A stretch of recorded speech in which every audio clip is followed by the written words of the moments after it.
En 1992, Prince sort un album sans nom, juste un symbole.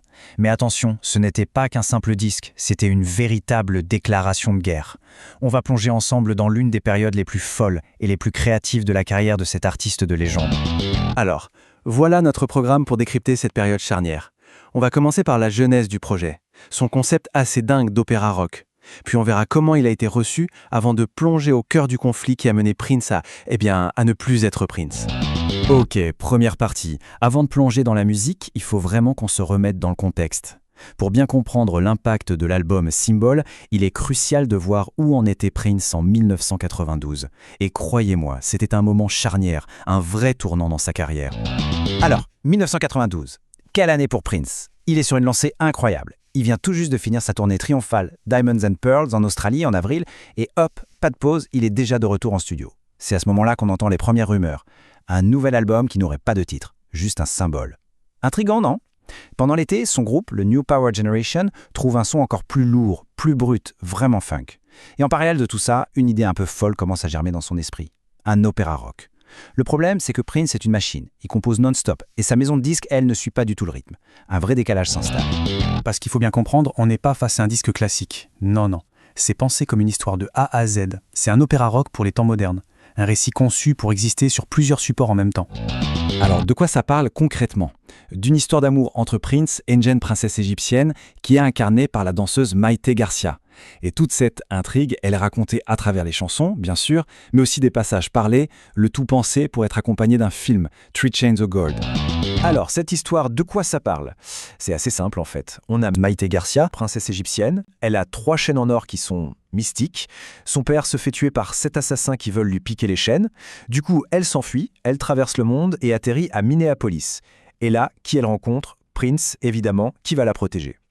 Et ces fameuses chaînes, elles dateraient de l'époque des pyramides et auraient des pouvoirs magiques. Voilà le fil conducteur de tout l'album. Et cette tension dont je parle, on la ressent dès les toutes premières notes de l'album. My Name is Prince. Attention, c'est pas juste une chanson, c'est une véritable explosion, une déclaration de guerre. Écoutez bien ça, acquis de droit, vous devez reprendre vos esprits. Il n'y a pas droit sur cette terre, seulement des princes. Voilà. Tout est dit, cette phrase c'est vraiment le message central du morceau. Et attention, ce n'est pas juste de l'arrogance, c'est Prince qui affirme sa place, une place unique, il n'est pas le roi, il n'est pas un simple musicien, il est Prince. Point.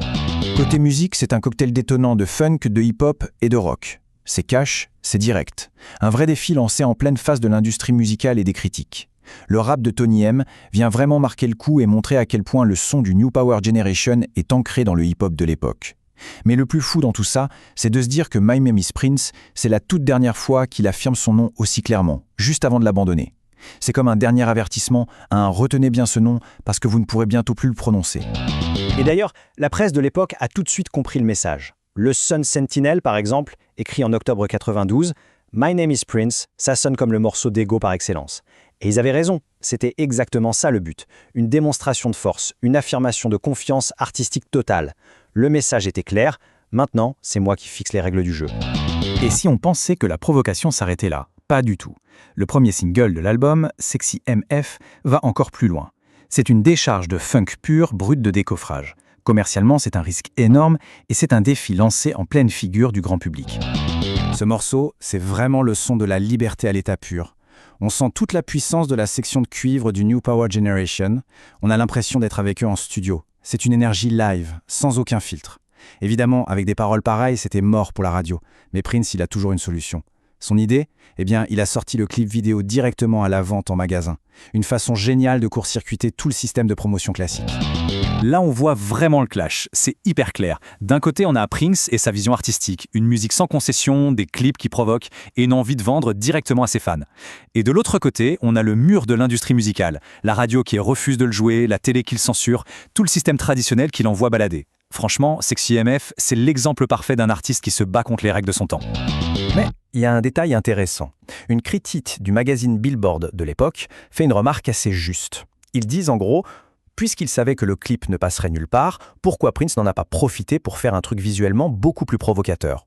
Parce que quand on y regarde de plus près, le clip est finalement assez sage, moins spectaculaire que ses shows sur scène en tout cas. Ce qui prouve bien que toute la controverse, elle venait des mots, pas vraiment des images.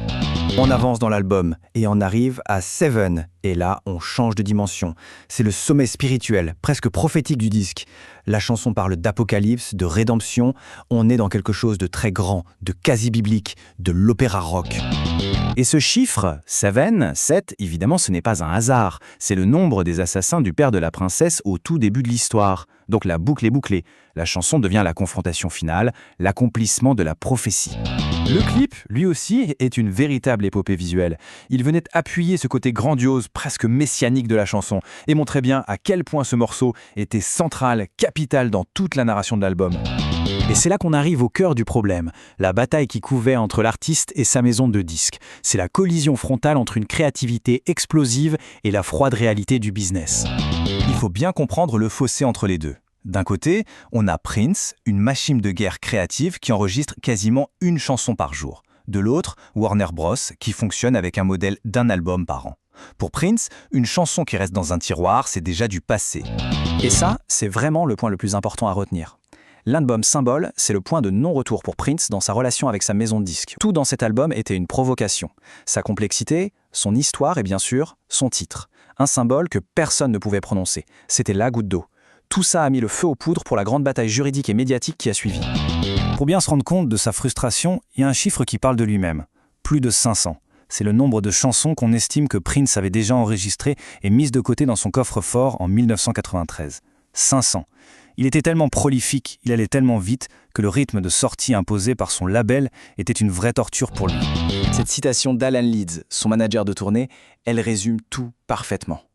Pour Prince, la musique, c'était comme un journal. Ça devait sortir tout de suite, sinon ça devenait la nouvelle de la veille. Il voulait que ses fans aient sa musique aussi vite qu'il la créait.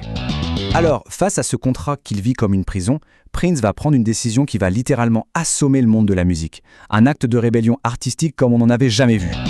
Le dilemme était énorme. Son nom, Prince, son identité, tout ça était contractuellement lié à Warner. Alors la question se pose, comment un artiste peut-il bien s'échapper d'un contrat qui est lié à son propre nom ? Eh bien, la solution est aussi radicale que géniale. Il va tout simplement se débarrasser du nom. Il a décidé qu'il ne serait plus Prince. Point. Et là, c'est sa déclaration d'indépendance en plusieurs actes. D'abord, il annonce qu'il arrête d'enregistrer en studio. Ensuite, le jour de ses 35 ans, il change officiellement de nom pour le Love Symbol. Il devient l'artiste anciennement connu sous le nom de Prince. Et pour bien marquer le coup, il apparaît en public avec le mot « slave », esclave, écrit sur sa joue. Avec sa nouvelle identité, il ne s'arrête pas là. Il va se consacrer corps et âme à donner vie à l'univers de l'album Symbole sur scène, en transformant ses concerts en de véritables expériences théâtrales. La tournée Acte 1, qui démarre en mars 93, est juste spectaculaire. La première partie de chaque concert, c'est l'opéra rock en entier, avec danseurs, costumes et toute l'histoire de l'album jouée en direct. Et en parallèle, le film Three Chains of Gold sort pour compléter l'expérience visuelle. Aujourd'hui encore, cette période, Symbole, reste l'une des plus discutées de sa carrière. Était-ce le geste fou d'un artiste qui se battait pour sa liberté, ou la réaction d'un génie que le système était tout simplement incapable de comprendre ? La question reste entière. Ce qui est certain, c'est que c'est l'histoire d'un artiste qui a tout risqué pour son art et qui a complètement redéfini les règles du jeu. Merci aux fans pour leur passion, et pour ne rien manquer de nos prochaines analyses, le plus simple, c'est de s'abonner sur YouTube. On se retrouve très bientôt.